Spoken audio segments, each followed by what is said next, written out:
కేంద్రంలో మక్కల కొనుగోలు కేంద్రాల్లో ఇవాళ రైతు భరోసా రైతు గోసా బీజేపీ భరోసా కింద ఈ కార్యక్రమం 4వ రోజు ఇవాళ నిర్మల్ నియోజకవర్గానికి రావడం జరిగింది. అందులో సౌన్ మండలంలో ఇవాళ చూస్తుంటే రైతుల బాధ పరిగి నుంచి మొదలు పెడితే నిర్మల్ వరకు ఇవాళ ఇన్ని జిల్లాలు తిరుగుతూ ఉంటే 4 జిల్లాల్లో ఒక్కొక్క దగ్గర ఒక్కొక్క రకంగా రైతు బాధ ఉంది.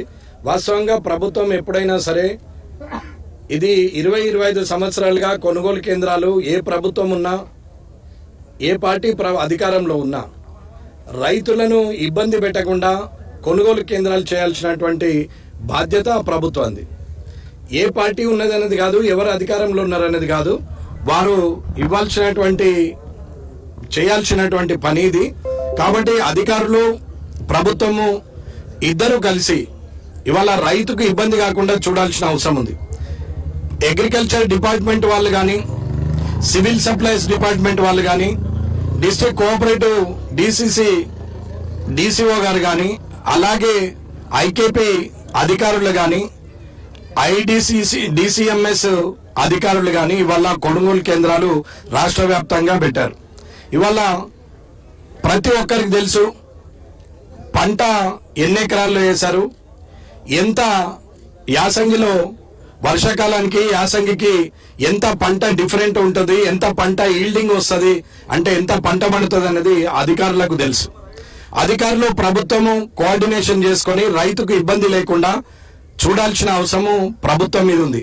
ముఖ్యమంత్రి రేవంత్ రెడ్డి గారు, మంత్రులు అందరూ కూడా ప్రెస్ మీట్లు పెట్టుకుంటా కళ్ళాల్లో కొనుగోలు కేంద్రాల్లో కళ్ళాల్లో ధాన్యమే లేదు, ధాన్యం 80-90% అయిపోయింది, పని లేకుండా తిరుగుతున్నారు అని వాళ్ళు అంటుంటే కళ్ళకు గట్టినట్టు ఇవాళ సాక్ష్యాలున్నాయి. మేమేది ఏసీ రూముల్లో కూర్చుండి మాట్లాడలేదు, మేము కళ్ళాల్లోకి వచ్చి రైతుల మధ్య నిలబడి రైతుల కష్టాన్ని వింటూ రైతులతోనే మాట్లాడించాం తప్ప మా పార్టీ కార్యకర్తలతోనో లేకపోతే కండ వేయించి దుమ్మెత్తి పోసే కార్యక్రమమో మేము చేయలేదు. ఇక్కడ అచ్చం రైతులే మాట్లాడారు. పంట పెట్టే కాలం వచ్చింది, కానీ యాసంగిలో పంటను అమ్ముకునే అవకాశం ఇంకా రాలేదు. వర్షాకాలం రానే వస్తుంది, మిర్గం వస్తుంది, మేము దుక్కి దున్నాలా, రేపు పొద్దున విత్తనాలు వేయాలా, ఫర్టిలైజర్ కొనాలా, మళ్ళీ పంటలు పెట్టాలా, కానీ పెట్టే లోపల ఇవాళ ఈ యాసంగిలో పంట పండించిన పంటను అమ్మే పరిస్థితిలో లేము అని చెప్తున్నారు. కుప్పలు నానిపోతున్నాయి, ముక్కులు వలిగిపోయి మొలకలు వస్తున్నాయి, మక్కలు అవి నల్లబడిపోతున్నాయి, వడ్లు నల్లబడిపోతున్నాయి.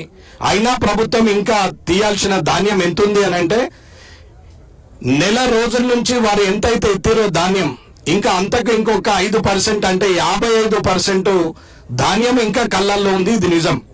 ఏ సెంటర్కి వెళ్ళినా సరే, చిన్న సెంటర్లను వదిలేయండి, పెద్ద సెంటర్లు ఏవైతే ఉన్నాయో అవన్నీ నెల రోజులు ఎత్తినా గానీ రాష్ట్ర వ్యాప్తంగా ఎన్ని సెంటర్లు ఇప్పటి వరకు ఖాళీ అయినాయి అనేది ప్రభుత్వము శ్వేతపత్రం రిలీజ్ చేస్తే సరిపోతుంది. కానీ అధికారులు జిల్లా వ్యాప్తంగా ప్రతి అడిషనల్ కలెక్టర్ నుంచి, ప్రతి డిస్ట్రిక్ట్ సివిల్ సప్లైస్ ఆఫీసర్ నుంచి మేము తీసుకున్న పేపరు ప్రకారం అధికారుల నుంచి తీసుకున్న పేపర్ ప్రకారం చూస్తేనే ఇవాళ 60% పోయినట్టే చూపెడుతున్నారు. కానీ ఒక 2-3 జిల్లాల్లో ఒక 70% పోయినట్టు చూపిస్తున్నారు. కానీ ఎక్కడైతే 70% పోయిందని చూస్తున్నామో అక్కడ ఇంకా 50% ఉన్నది, అంటే తప్పుడు నివేదికలు ఇస్తున్నారు. సరే, మీరా మేమా అనేది పక్కన పెట్టేసి అందరికి కావాల్సింది రైతు శ్రేయస్సే, రైతుల కోసమే. మిగిలిన పంటను ఎన్ని రోజుల్లో లిఫ్ట్ చేస్తారు?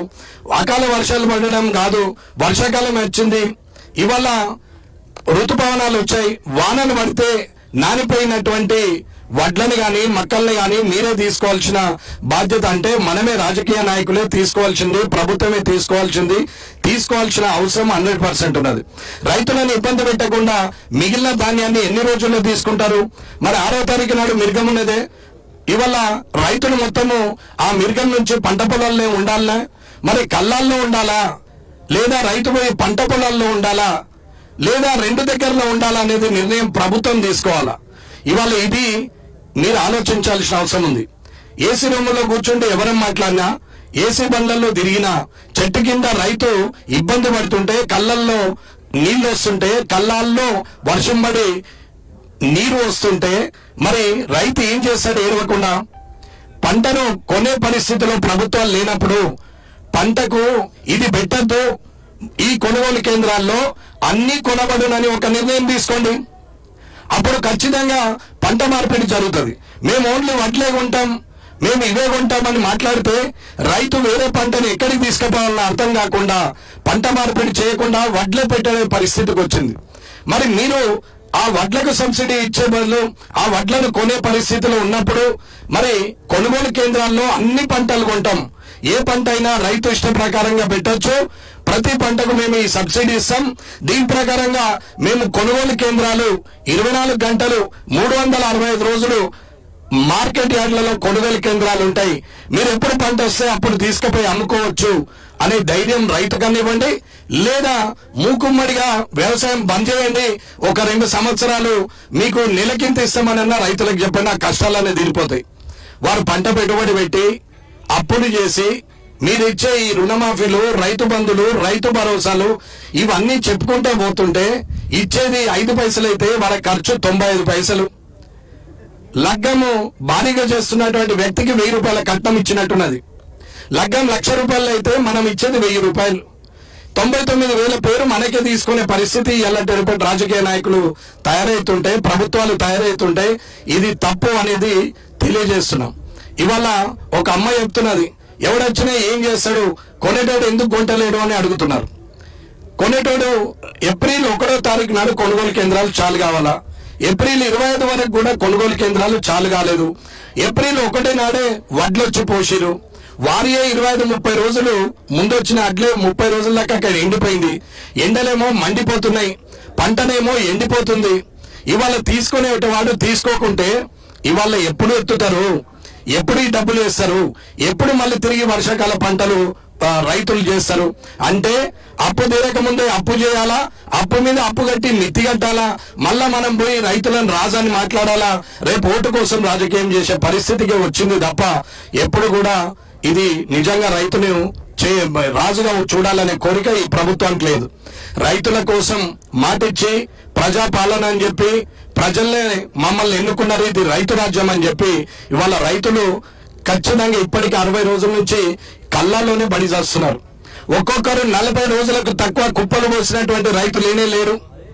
ఇది పరిస్థితి. సుతిని దారము ఇవ్వాల్సింది సొసైటీలు, ఐకేపీ సెంటర్లు, డిసిఎంఎస్లు వీళ్ళు ఇవ్వాల. ఇది రైతు కొనే పరిస్థితిలో లేదు. కానీ ఇవాళ ఏం చేస్తున్నారు, రైతుతో కొనిపిస్తున్నారు.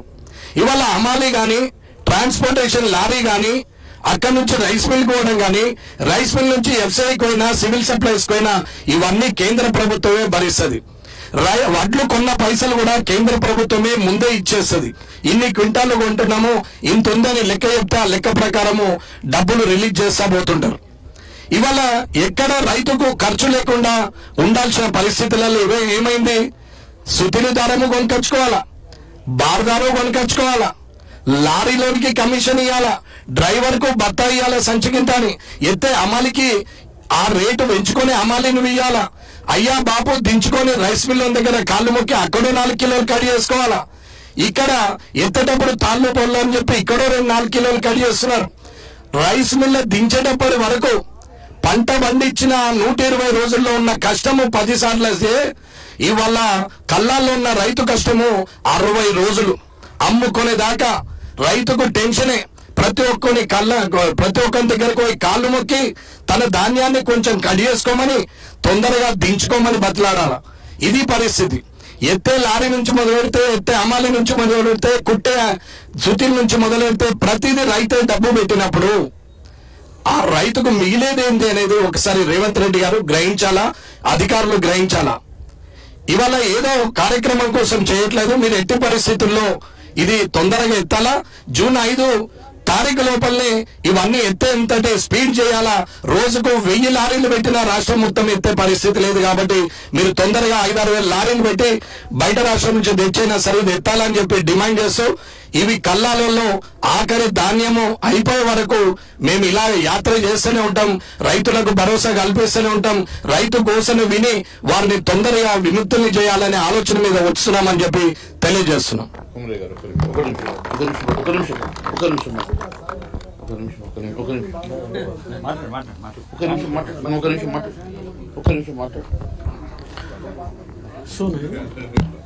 ఈరోజు ఈ సోను మార్కెట్ యార్డ్ లో మన